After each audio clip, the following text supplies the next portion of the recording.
അസ്സലാമു അലൈക്കും വറഹ്മത്തുള്ളാഹി വബറകാതുഹു. വിശുദ്ധ റമളാൻ അതിന്റെ അവസാന ഘട്ടത്തിലേക്ക് കടന്നു പോവുകയാണ്.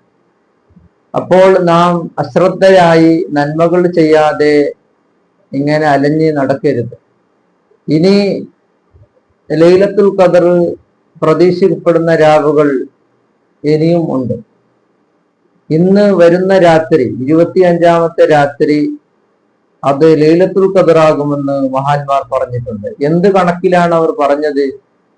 വ്യാഴാഴ്ച നോമ്പ് തുടങ്ങിയിട്ടുണ്ടെങ്കിൽ ആ റമളാനിൽ 25-ാം രാവാണ് ലൈലത്തുൽ ഖദർ എന്ന് മഹാന്മാർ പഠിപ്പിച്ചിട്ടുണ്ട്. അപ്പോ ഇന്നത്തെ രാവ് ഒരുപാട് നന്മകളെ കൊണ്ട്, അതായത് ചെറിയ നന്മകളെ കൊണ്ട് വലിയ കൂലി നേടുന്ന നന്മകൾ ചെയ്യുക. ഖുർആനിൽ തന്നെ ഒരുപാട് സൂറത്തുകൾ, യാസീൻ, സൂറത്തു സജദ, സൂറത്തു ദുഹാന്, സൂറത്തുൽ മുൽക്ക്, സൂറത്തുൽ വാഖിയ, ഇങ്ങനെ തുടങ്ങി സൂറത്തു സൽസല, സൂറത്തുൽ ഇഖ്ലാസ്, സൂറത്തുൽ കാഫിറൂന, ഇങ്ങനെയുള്ള സൂറത്തുകൾ, അതുപോലെ തന്നെ ആയത്തുൽ കുർസി, അതുപോലെയുള്ള ആയത്തുകൾ, ഹദ്ദാദ് റാത്തീബ് ചൊല്ലുക. അതിൽ ഒരുപാട് ദിക്റുകളും തഹ്ലീലും എല്ലാം ഉണ്ട്. തസ്ബീഹി നിസ്കാരം, 300 തസ്ബീഹ് കൊണ്ട് നിസ്കരിക്കുന്ന ആ നിസ്കാരം, 300 തസ്ബീഹ് എന്ന് പറയുമ്പോൾ തസ്ബീഹ് മാത്രമല്ല, 300 തഹ്മീദ്, അൽഹംദുലില്ലാ വരും, അല്ലാഹു അക്ബർ വരും, ലാ ഇലാഹ ഇല്ലല്ലാഹ് വരും. സ്വർഗത്തിന്റെ നിധി എന്ന് നബി സല്ലല്ലാഹു അലൈഹി വസല്ലം തങ്ങൾ കൻസും മിൻ കുനൂസിൽ ജന്ന എന്ന് പറഞ്ഞ ലാ ഹൗല വലാ ഖുവത ഇല്ലാ ബില്ലാഹിൽ അലിയിൽ അദീം എന്നുള്ള ഒരു ദിക്റും അതിൽ വരുന്നതാണ്. അപ്പോൾ തസ്ബീഹ് നിസ്കാരം നാം എല്ലാ രാത്രികളും, ഇനിയുള്ള എല്ലാ രാത്രികളിലും നാം നിസ്കരിക്കുക. അല്ലാഹു തൗഫീഖ് ചെയ്യുമാറാകട്ടെ.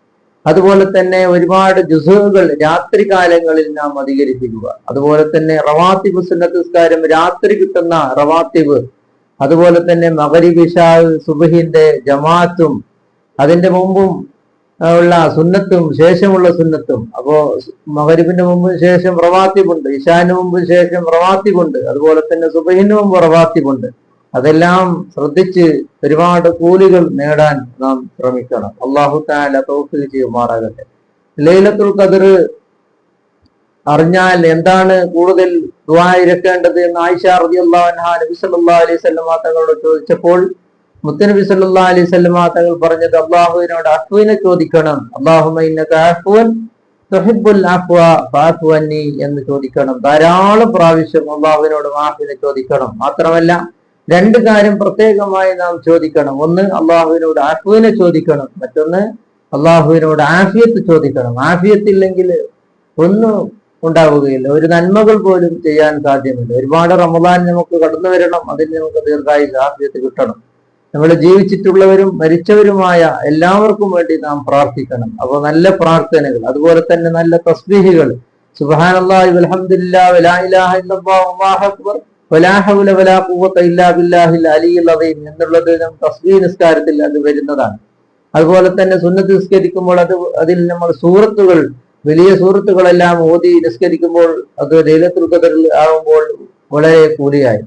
മാത്രമല്ല നബി സല്ലല്ലാഹു അലൈഹി വസല്ലം തങ്ങൾ 2 വാക്കുകൾ, അള്ളാഹുവിന് ഏറ്റവും ഇഷ്ടമുള്ള 2 കലിമത്ത്, അത് നാവിൽ ഏറ്റവും എളുപ്പമായതും മീസാനിൽ ഏറ്റവും കനമുള്ളതും എന്ന് നബി സല്ലല്ലാഹു അലൈഹി വസല്ലം തങ്ങൾ പറഞ്ഞ സുബ്ഹാനല്ലാഹി ബിഹംദിഹി സുബ്ഹാനല്ലാഹിൽ അദീം എന്നത് നാം വർദ്ധിപ്പിക്കുക. അതുപോലെ തന്നെ ഖുർആനിൽ വന്ന ദുആകളിൽ റബ്ബനാ ആതിനാ ഫിദ്ദുനിയ ഹസനതൻ വഫിൽ ആഖിറതി ഹസനതൻ വഖിനാ അദാബന്നാർ, ഇത് ധാരാളം വർദ്ധിപ്പിക്കുക. ഇസ്തിഗ്ഫാർ നടത്തുക, തൗബ ചെയ്യുക, അള്ളാഹുവിനോട് ദോഷങ്ങളെ പൊറുപ്പിക്കാൻ നാം കരയുക. നബി സല്ലല്ലാഹു അലൈഹി വസല്ലം തങ്ങൾ പറഞ്ഞിട്ടുണ്ടല്ലോ, ഏറ്റവും വലിയ ഭാഗ്യം കെട്ടവനാണ് ആര്?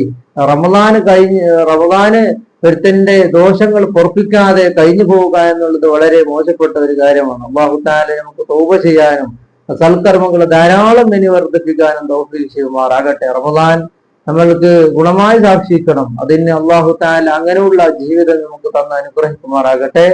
എല്ലാവരും പ്രാർത്ഥിക്കുക. എല്ലാവരും എല്ലാ വിഷയത്തിലും ബറക്കത്തിനും സന്തോഷത്തിനും ദീർഘായുസ്സിനും എല്ലാത്തിനും വേണ്ടി പ്രാർത്ഥിക്കുക. ലോകത്തിന്റെ സമാധാനത്തിന് വേണ്ടി പ്രാർത്ഥിക്കുക. അല്ലാഹു തആല തൗഫീഖ് ചെയ്യുമാറാകട്ടെ.